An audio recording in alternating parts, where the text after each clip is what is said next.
God to the rescue. The story of Moses and the great escape from Egypt, from Exodus 3 to 13. Joseph and his brothers grew old and died, but their children's children stayed on in Egypt, where they became a very large family. Later on, a new king began to rule. But this Pharaoh didn't remember Joseph, and he didn't like God's people. He made them into his slaves and beat them and made them work harder and harder. God's people cried out to God to rescue them, and God heard them. He remembered his promise to Abraham. He would look after his people. He would find a way to set them free. One day, Moses was looking after sheep when something caught his eye. A bush was behaving very oddly. It was flickering with flames, but its leaves weren't burning up. He took a closer look. "Moses," boomed a big voice. Moses leapt back. The bush was talking to him. "I have heard my people's cries," God said. "I have seen their tears, so I have come down to rescue them. Go to Pharaoh and tell him to let my people go free." Moses was afraid, but God said, "I will be with you."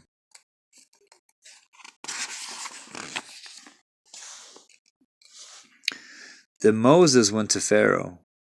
"Pharaoh," Moses began. God, said Pharaoh. "Never heard of him." Moses kept going. "God says, let his people go free." "Why should I?" Pharaoh said. "Don't want to. Won't." So he didn't. First, so God gave Pharaoh 10 warnings called plagues. First, God turned the river Nile into blood. No one could drink the water, but still Pharaoh would not let them go. So God made frogs come from hopping and leaping and jumping. And your bed frogs, and your hair frogs, and your soup frogs, all over everywhere frogs. "Make them go away," Pharaoh screamed. "Then your people can go." So God took the frogs away. But Pharaoh changed his mind. "You can't go," he said. Then God sent zillions of gnats. But still Pharaoh said no. So then God sent swarms of flies, flies buzzing in your eyes, flies.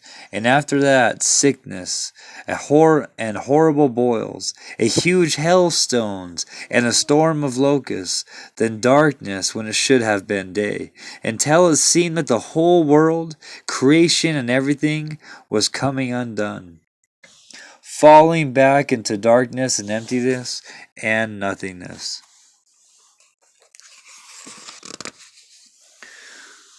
But each time Pharaoh said, "Make it stop, and then I'll let them go." And each time, when God made it stop, Pharaoh changed his mind and said, "Actually, no, you can't go." Finally, Moses warned Pharaoh, "Obey God, or he will have to send the worst thing of all." Pharaoh just laughed. So God said, "The oldest boy in each family of Egypt must die, but my people will be safe." God told his people to take their best lamb, to kill it, and to put some of its blood on their front doors. "When God passes over your house," Moses explained, "God will see the blood and know that the lamb died instead of you."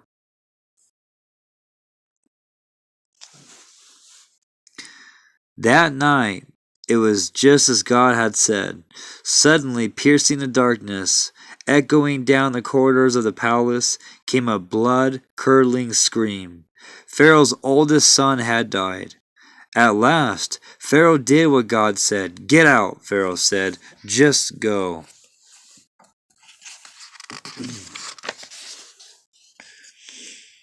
And so, that very night, Moses and God's people fled out of Egypt and out of slavery. They were free at last. God's people would always remember this great rescue and call it Passover. But an even greater rescue was coming. Many years later, God was going to do it again. He was going to come down once more to rescue his people. But this time, God was going to set them free forever and ever.